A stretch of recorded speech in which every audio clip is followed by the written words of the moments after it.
Nosotros somos el grupo 6 y vamos a analizar las obras de la escultura de Antino Mondragone y los acueductos de Segovia. Para entender sobre por qué son tan famosas las esculturas de Antino, primero hay que hablar un poco de la historia de este personaje. Durante el reinado del emperador Adriano fue que se realizaron todo tipo de esculturas en honor a Antino. Adriano se caracterizó por aspirar al ideal griego tanto en su vida personal y también social. Era conocido como el emperador viajero. En uno de estos viajes llegó a Claudiópolis en junio de 123, que fue probablemente cuando se encontró por primera vez con Antino, el cual era un joven de gran belleza, que se convirtió en el favorito y amante del emperador Adriano. Nació en Bitinia hacia 110 después de Cristo y fue incorporado al séquito de Adriano a los 13 años de edad. En octubre de 130, cuando se encontraba junto con el emperador en un viaje que se realizó a Egipto, Antino murió ahogado por causas que se desconocen, provocando gran pesar y desconsuelo en Adriano, quien enalteció a su amado de tal manera que llegó a ser adorado como un héroe o una divinidad. En el mismo escenario del infortunado acontecimiento, a orillas del Nilo, en el Egipto Medio, Adriano ordenó levantar, según el modelo helenístico, la ciudad de Antinópolis, o Antinocerca, que se convirtió en un centro de culto para la adoración de Osiris Antino. En muchas de las ciudades del imperio comenzó, poco después de la muerte de Antino, la construcción de templos y la institución de sacerdocios para su culto. En su honor se organizaron unas competiciones musicales y deportivas, similares a los Juegos Panhelénicos, las Panateneas y los Ptolemaicos, y se los llamó Antinomía, además de Antinópolis, y de la ciudad natal de Antino, Bitinio, Claudiópolis, fueron centros del culto de la nueva deidad. Las ciudades de Alejandría, en Egipto, y Mantinea, en la región griega de Arcadia, así como Lanuvium, en el Lacio. Allí se celebraban cada 4 años los grandes juegos de Antino. Por todo el imperio se han descubierto inscripciones en su honor, además en Roma. La adoración a Antino demostró ser uno de los cultos más duraderos y populares hacia un ser humano deidificado en el Imperio Romano, y los eventos continuaron siendo fundados en su honor mucho después incluso de la muerte de Adriano. Aunque era bastante infrecuente que personas que no pertenecían a la familia imperial fuesen honradas de un modo tan particular, existen todavía numerosos retratos de Antino. No está claro si Antino fue retratado durante su vida. En cualquier caso, el hecho es que todas las esculturas conservadas son posteriores a su muerte. Solo en lo que se refiere a esculturas exentas, se conservan en la actualidad unos 100 retratos de Antino, a los que hay que añadir unas 250 representaciones en moneda, y además de sus apariciones en obras de arte menores, como ser joyas, camafeos de bronce y similares. Si bien Antino no desempeñaba ningún cargo público, y por lo tanto solo podía ser considerado un particular, sus retratos no tienen características de los retratos privados, sino que tienen características que solo las podemos encontrar en los retratos imperiales romanos. Los diferentes tipos de retratos, tanto en la escultura como en la acuñación de monedas, combinan diferentes aspectos de la propaganda imperial.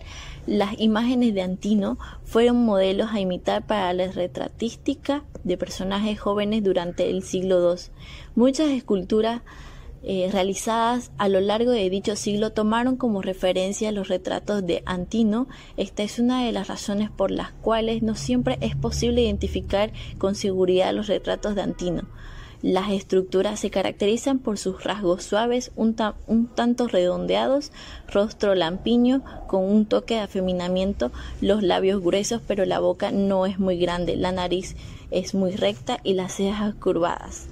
La mirada es generalmente algo ausente y sobre todo melancólica.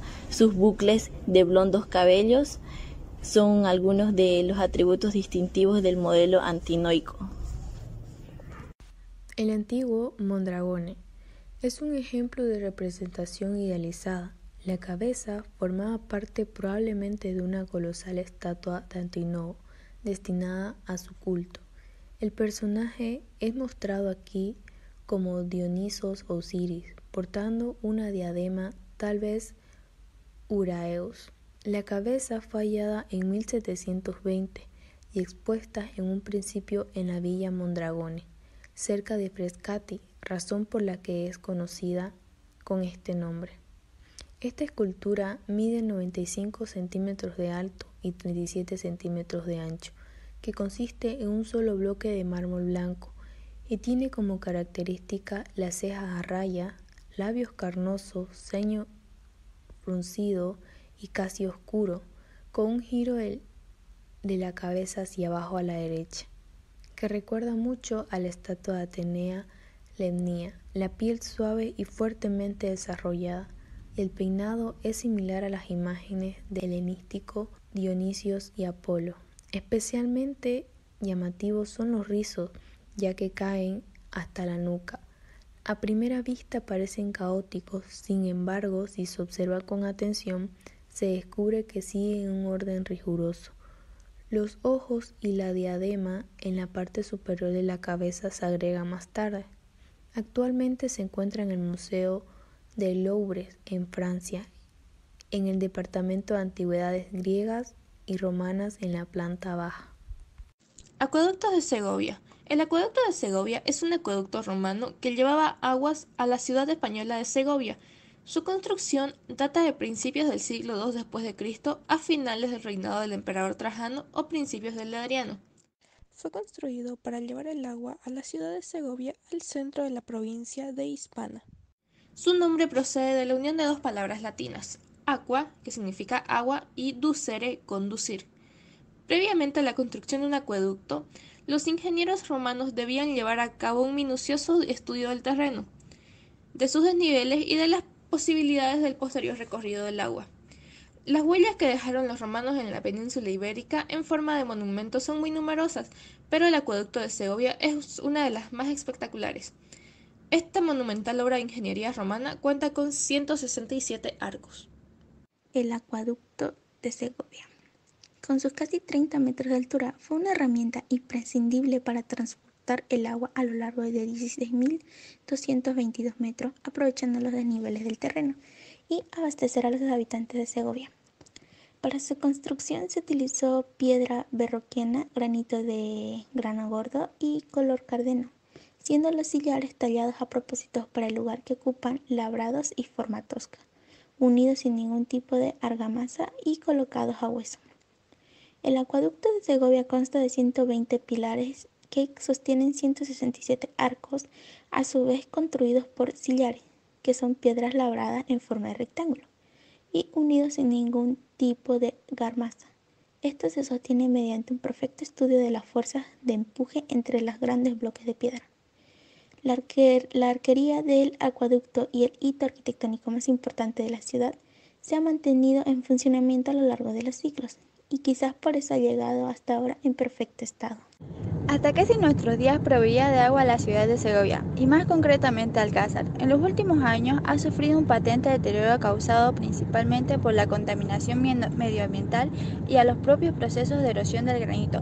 El tráfico rodado de vehículos cerca del acueducto, que todavía circulaba entre las arcadas hasta 1992, y la realización de conciertos y actividades musicales de gran volumen a sus pies también son hechos que perjudican al monumento. Para garantizar su supervivencia, se ha procedido a un minucioso proceso de restauración que ha durado casi 8 años, bajo la dirección del arquitecto Francisco. Con todo, sigue expuesto a la contaminación, ya que se sigue circulando a escasos metros de él. Ubicación. Se encuentra en la Segovia histórica, al noreste de Madrid, en la región de Castilla y León de España central. Sobre las zonas del acueducto. El acueducto se divide en 3 zonas.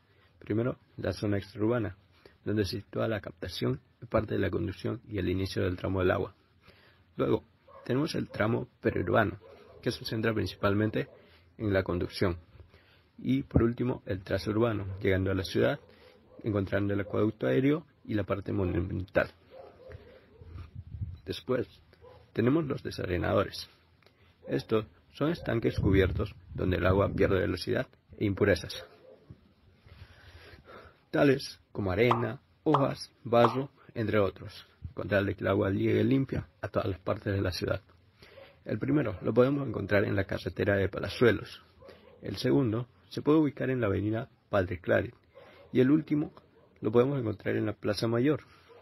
El acueducto también se puede dividir en las siguientes zonas. Doble arcada, donde comienza en la Plaza de Díaz de Sanz. Este sirve para salvar el desnivel de la zona hasta el Postio. Luego, la zona de Azoguejo, donde el acueducto presenta su máxima altura y se dispone de los arcos dobles. Luego, la zona del Postio, donde vuelven a ser canales subterráneos. Y por último, la zona de Alcácer, que es el último punto documentado hasta donde llega el acueducto.